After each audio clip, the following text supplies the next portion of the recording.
വലിയ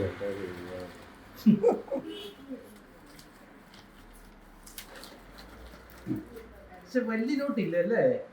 വലിയ നോട്ടില്ല.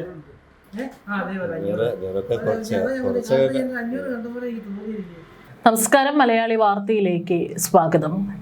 ജീവിക്കുന്ന കാലയളവിലെല്ലാം തന്നെ എന്തൊക്കെ സമ്പാദിച്ചാലും, കോടികളാണെങ്കിലും, ഇഷ്ടപ്പെട്ട ആഭരണങ്ങളാണെങ്കിലും, വസ്ത്രങ്ങളാണെങ്കിലും, കാറുകളാണെങ്കിലും എല്ലാം സമ്പാദിച്ചു കൂട്ടിയാലും മരിക്കുമ്പോൾ ഇതൊന്നും തന്നെ നമ്മൾ കൊണ്ടുപോകില്ല.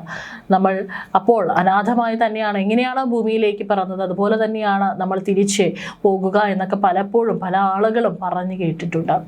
ഇവിടെ രാജാക്കാട് കൂട്ടിന് ആരുമില്ലാത്ത ഏകാന്ത ജീവിതത്തിലും നാടിൻ്റെ സ്നേഹം ഒരു കറ പോലും പുരളാതെ നെഞ്ചോട് ചേർത്ത് പിടിച്ച ശശിയേട്ടൻ എന്ന് പറയുന്ന ഒരു വയോധികൻ, അദ്ദേഹം ഓർമ്മയായിരിക്കുകയാണ്.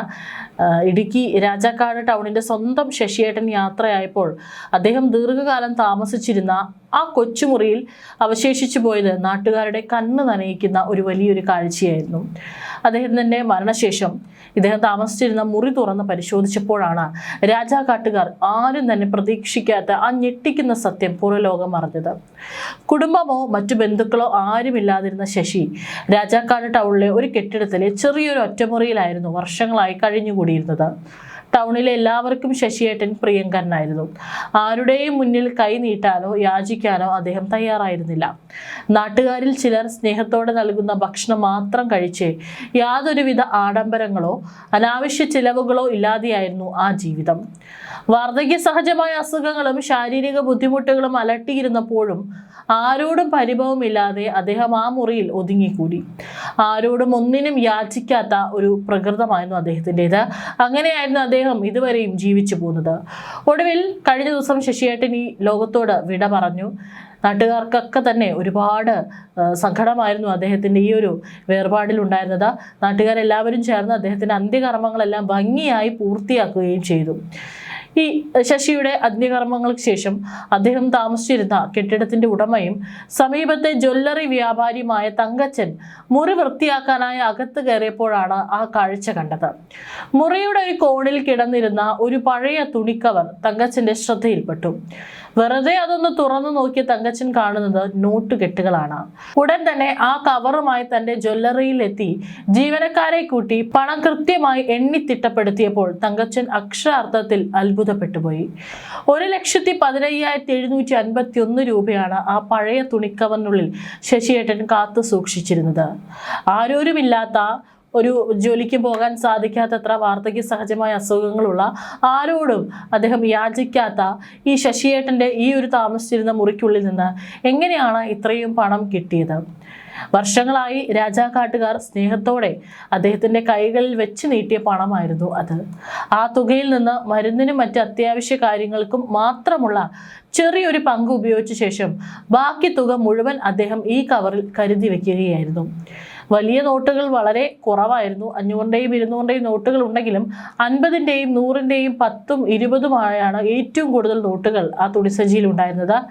തനിക്ക് നാട് നൽകിയ സ്നേഹം മുഴുവൻ 1 രൂപ പോലും ചോർന്നു പോകാതെ തിരികെ നൽകിയാണ് ആ പാവം മനുഷ്യൻ മൺമറഞ്ഞു പോയത്. ഇതാണ് രാജാക്കാട്ടുകാരെ ഏറെ ദുഃഖത്തിലാഴ്ത്തിയത്. തങ്ങളെ വിട്ടുപിരിഞ്ഞിട്ടും തങ്ങൾ നൽകിയ കരുതൽ തിരികെ ഏൽപ്പിച്ച ശശിയേട്ടൻ്റെ ഓർമ്മകൾക്ക് മുന്നിൽ രാജാക്കാട്ട് ടൗൺ ഇപ്പോൾ കൈകൂപ്പുകയാണ്. ശശിയേട്ടൻ മാറ്റിവെച്ച ഈ 1 ലക്ഷത്തിലധികം രൂപ പ്രദേശത്തെ പാവപ്പെട്ട രോഗികളുടെ ചികിത്സയ്ക്കും മറ്റ് സാമൂഹിക ആവശ്യങ്ങൾക്കുമായി വിനിയോഗിക്കാനാണ് നാട്ടുകാർ ഇപ്പോൾ തീരുമാനിച്ചിരിക്കുന്നത്. ഏതായാലും നാട്ടുകാർ പലപ്പോഴായിട്ട് അദ്ദേഹത്തെ കാണുമ്പോഴൊക്കെ തന്നെ അദ്ദേഹത്തിൻ്റെ കയ്യിൽ ചെറുതും വലുതുമായിട്ടുള്ള തുകകൾ വെച്ചു കൊടുക്കുമായിരുന്നു. അതിൽ ഏറ്റവും കൂടുതൽ 500ഉം 200ൻ്റെ വലിയ നോട്ടുകൾ കുറവാണ്. ഏറ്റവും കൂടുതലുള്ളത് വളരെ ചെറിയ തുകകൾ 10ഉം 20ഉം 50ഉം 100ഉം നോട്ടുകളായിരുന്നു ഏറ്റവും കൂടുതലുണ്ടായിരുന്നത്. സ്നേഹത്തോടെ അദ്ദേഹം ഒരു നേരമെങ്കിലും ഭക്ഷണം അദ്ദേഹത്തിന് ഇഷ്ടപ്പെട്ടത് എവിടെന്നെങ്കിലും വാങ്ങി കഴിച്ചോട്ടെ, അല്ലെങ്കിൽ മരുന്നിന് ഉപയോഗിച്ചോട്ടെ എന്ന് കരുതിയായിരിക്കാം ആ നാട്ടിലെ നാട്ടുകാർ എപ്പോഴും അദ്ദേഹത്തെ കാണുമ്പോൾ ചെറിയൊരു തുക അദ്ദേഹത്തിൻ്റെ കയ്യിൽ വെച്ചു കൊടുക്കുമായിരുന്നു. പക്ഷെ അവിടെയൊക്കെ തന്നെ ഒന്നും ഇടാതെ അത് വാങ്ങുമായിരുന്നു അദ്ദേഹം. പക്ഷെ ആ പണമൊന്നും ഉപയോഗിച്ചിരുന്നില്ല. തൻ്റെ ഈ തുണിസഞ്ചിയിൽ അദ്ദേഹം അത് കൂട്ടിവെച്ചാണ് ഇപ്പോൾ 1,00,000-ലധികം രൂപ ഇവിടെ ബാക്കി വെച്ച് ഇത്തരത്തിൽ തനിക്ക് നാട്ടുകാർ നൽകിയ തുക അവിടെ തന്നെ അദ്ദേഹം നാടിന് തന്നെ നൽകിക്കൊണ്ട് അദ്ദേഹം മരണമടഞ്ഞിരിക്കുന്നത്. നാട്ടിൽ എവിടെ മരണം നടന്നാലും അത് എത്ര ദൂരത്തിലാണെങ്കിലും ഇദ്ദേഹം കൃത്യമായി എത്തുമായിരുന്നു. കയ്യിലൊരു മൊബൈൽ ഫോൺ ഇല്ല, ആരോടും അധികം സംസാരിക്കാറുമില്ല.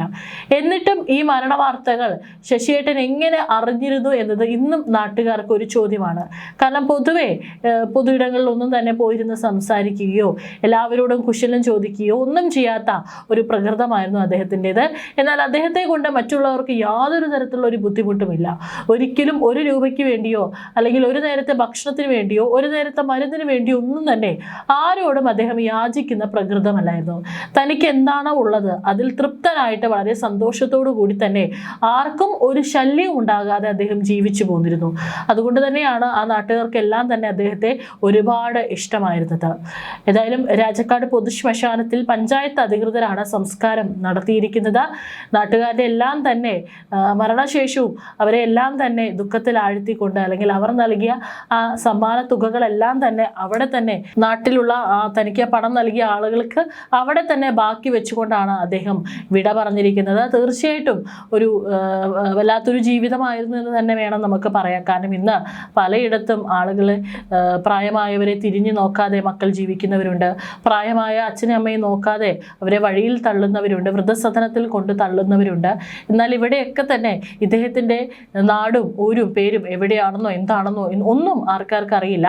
അദ്ദേഹത്തിൻ്റെ ബന്ധുക്കളുണ്ടോ, അദ്ദേഹം വിവാഹം കഴിച്ചിട്ടുണ്ടോ, അദ്ദേഹം എപ്പോഴാണ് ഇവിടെ വന്നത് എന്നുള്ളതിനെ കുറിച്ചൊന്നും കൂടുതൽ വിശദാംശങ്ങൾ ആർക്കും തന്നെ അറിയില്ല. എപ്പോഴും നാട്ടുകാർ കാണുമ്പോഴൊക്കെ തന്നെ ഒറ്റപ്പെട്ട ഒരു ജീവിതമാണ്. അദ്ദേഹത്തെ അന്വേഷിച്ച് ബന്ധുക്കളോ ആരും തന്നെ അങ്ങോട്ടേക്ക് ഇതുവരെയും വന്നിട്ടില്ല എന്ന് തന്നെയാണ് നാട്ടുകാരടക്കം പ്രതികരിക്കുന്നത്. തീർച്ചയായിട്ടും മരണശേഷവും രാജാക്കാട്ടുകാരെ വേദനിപ്പിച്ചുകൊണ്ട് അല്ലെങ്കിൽ അവരുടെ എല്ലാം തന്നെ ഉള്ളിലൊരു വിങ്ങലാക്കിക്കൊണ്ട് തന്നെയാണ് ഈ ഒരു വയോധികൻ ശശിയേട്ടൻ രാജാക്കാട്ടുകാരുടെ ശശിയേട്ടൻ വിട പറഞ്ഞിരിക്കുന്നത്.